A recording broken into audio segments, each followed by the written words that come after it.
The COVID-19 pandemic has wreaked unprecedented havoc on children, families, and communities around the globe, disrupting vital services and putting millions of lives at risk. Since March, attempts to avert the global health crisis have seen nationwide school closures in 194 countries, affecting nearly 1.4 billion learners, over 90% of the world's school-going population.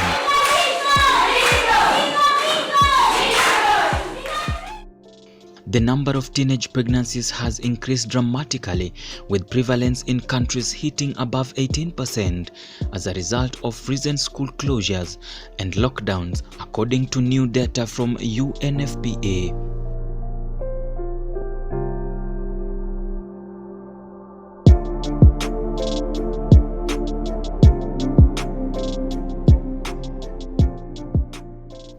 According to Kenya Demographic Survey of 2014, states that about 1 in every 5 girls is pregnant, and rates have remained unchanged since 2008.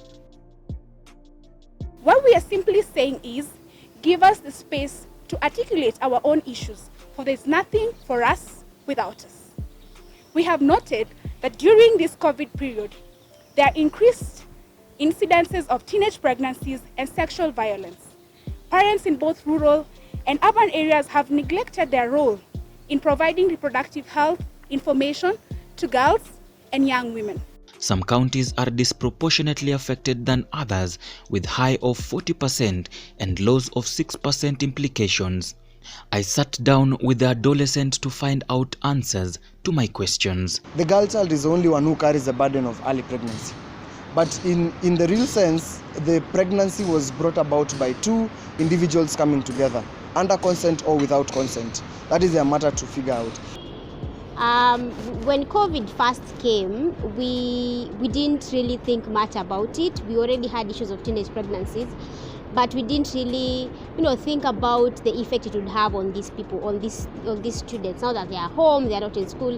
School acts as a distraction to some of the young people, because when you're in school, you have homework, you have a lot of things to do. But then now that they are at home, they were given assignments, yes, but honestly speaking, who would do assignments at home? School closures during crisis leads to increase in teenage pregnancies by as much as 65%. Closures in Kenya resulted in girls spending more time with the men and boys than they would when they were in school, leading to greater likelihood of engagement in risky sexual behavior and increased risk of sexual violence and exploitation. Josephine Odhiambo and Brian Musyoki are among the adolescents in Kenya and explains the major factors why today home aren't safe space for adolescents.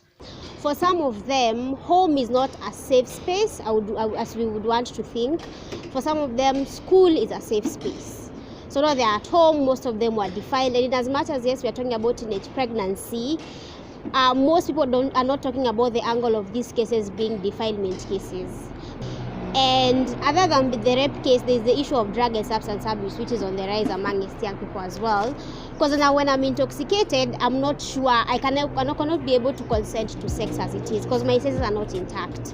And that is where you find most young people end up being pregnant, either because of rape, either because they were intoxicated during the time. So I think when you're talking about issues of SRHR and teenage pregnancy, the aspect of drug and substance abuse need to be part of our programming as well. According to experts, adolescent girls are at risk of sexual violence, increasing their risk of HIV and unintended pregnancies. Mumeona 44 children wamefungiwa kwa nyumba Nairobi. Simulisikia?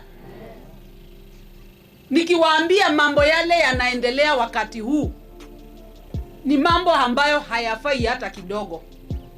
Watoto ni bangi, watoto wanalala pamoja na watoto. Imekuwa ile mchezo tulikuwa tunacheza zamani ya kalongo. Tunakumbuka hiyo mchezo? Cha baba na cha mama. Sasa hiyo ndio watoto wanacheza na wanamalizia. Wanamalizia, sio ile yetu tulikuwa tunacheza, sasa wanamaliza.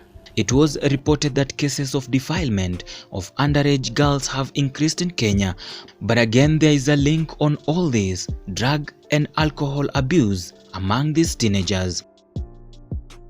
Even in our estates, where I'm staying, they're like bars are arranged in that order, and they don't sell very expensive alcohol. They sell alcohol that goes for 20 shillings, 10 shillings, and that is very easy for a young person to access. So cookies a lot of young people say it's easy for them to get weed that equal a cookie as compared to the whole roll. So it's weed and alcohol that is the most abused drug because it's readily available right now. While more global data is needed, many health organizations are concerned about the inevitable rise in unintended and early pregnancies. Among these organizations is the Kenya AIDS NGOs Consortium (KANCO), a national membership network of NGOs, CBOs and FBOs, private sector actors, researchers, and learning institutions involved in or have interest in HIV and AIDS and TB. Under the KANCO umbrella, the team leader Alan Ragi is concerned with the rising numbers of teenage pregnancies in Kenya. We have men and women who are good artists who can actually be able to communicate more easily with a language that the young people can understand, not the hard data that we have in our institutions. That needs to be put in a way that the young people can relate with, and we know that if we improve on the relationship between girls and boys, it don't have to. And it's not like boys and girls have started relating today. Would like for this information to be put in manner they can easily digest. Like which manner? First and foremost, for adolescents, we can have features on television, features on news, and especially using the tool of social media. You know, giving a youth a 40-page document is very different from giving them a video to actually go and watch and view. According to Josephine, the gap between adolescent and parents is time. To our parents at home, I know most of you are busy. You are looking for food, for rent and those other things, and I think that is important, but then try and create time to speak to your children. Ask them how they are doing, how school was, how just they are doing personally in their own lives. It really makes a huge impact when a child sees, oh, that my mom or my dad, however busy they are, creates time to actually talk to me. That way, if I have an issue, I'll be able to open up to you. So as parents, create that time with your kids. It really makes a difference. Alan Ragi strongly feels return of cultural days might be a game changer to our adolescents. Remember the role that we played before, that was played before by aunties and grandmothers and all that. That needs to be taken back seriously. It doesn't have to be done by the same grandmother. We have institutions like in school education, curriculum can be developed. We have guys who have gone, or people are going to school to do psychosocial, we have support. All those guys need to come into place. If we are not able to have these dialogues and conversations from the home basis, then it means we are failing as a society.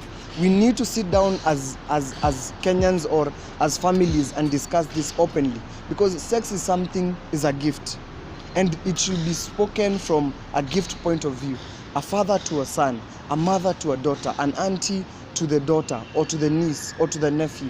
They should actually be an open discussion. It should not be behind closed doors and always having this notion that sex is bad. And as stakeholders like KANCO, UNFPA, NACADA, UNESCO and the Media Council of Kenya, All African Conference of Churches and other organizations are including these adolescents on board to find solutions to mitigate the teenage pregnancies. This might be a vital intervention now and in the coming days. Many of the young people, when they relate, they are looking forward to their future. And therefore, when the girl gets pregnant, most likely they will not continue with the same relationship. And therefore, that affects the young person. And many times, they also get harassed. As they get harassed, then you find that they break, then they start, taking to alcohol.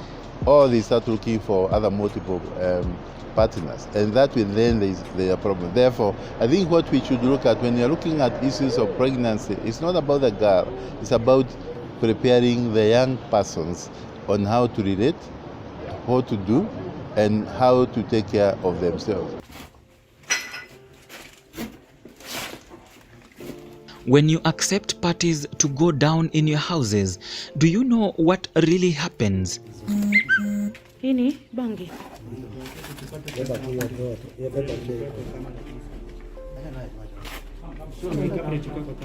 Most parents, I don't think, know those parties happen. Most of them don't know they happen. They just find out later. For those that know that happen, I feel like they are overcompensating for something. If I'm not present as a parent, then my child comes and tells, Mom, I want to have a party. What do? I'll agree. So they see I actually listen, I actually care, but they don't really know what goes on in those parties. So most parents that allow parties to happen in their homes is because they're overcompensating for something most of the times. Yes. So ninauliza wazazi, tutakuwa na watoto January. Sasa tunaenda festive season. No, we cannot preach water and drink wine. Because when we tell them sex is bad, it's actually the opposite. You cannot be telling children sex is bad and then you close yourself behind your closed doors, you and your wife or you and your girlfriend, and expect children will not look at it from the same angle. Prior to COVID-19 pandemic, 258 million girls and boys of primary and secondary school age around the world were already failing to access a basic education, with nearly 97% or 38% of these children, adolescent and youth. Sub-Saharan Africa is home to more out-of-school children than any other region in the world. 8 out of 10 countries with the highest rates of out-of-school children worldwide are in Sub-Saharan Africa, and this worries Alan Raggi after the Ministry of Education announced schools reopening in January the 4th. Because the schools open early January 2021. We know he has said that even those girls should go back to school. But remember, they come from very poor families. And therefore, if you give an example, this girl that got pregnant just because she was being supported to get a sanitary pad, who is going to help her take care of that baby when she goes to school? It's actually a very dire situation. We need to start looking at institutions that can help those pregnant girls, whether they are getting bursaries, whether they are getting care, support for care for their children, what alternative care for their young children are there. What about preparing the parents to take care of these, teenage children, so that we don't want to see one more child pregnant? And therefore, the meeting we are holding now is we are trying to go back and use our experiences in linkages and say we know we have tried as much as possible since 2014, like the data show, but we need to do something different right now. We are here to celebrate progress made in the last 25 years and to make new commitments. During the International Conference for Population Development ICPD25 held in Kenya, 17 commitments were made by the Kenyan government, and one of them was to employ innovation and technology to ensure adolescents and youth attain the highest possible standards of health. That journey that began 25 years ago is far from over. It's now time to finish that unfinished business.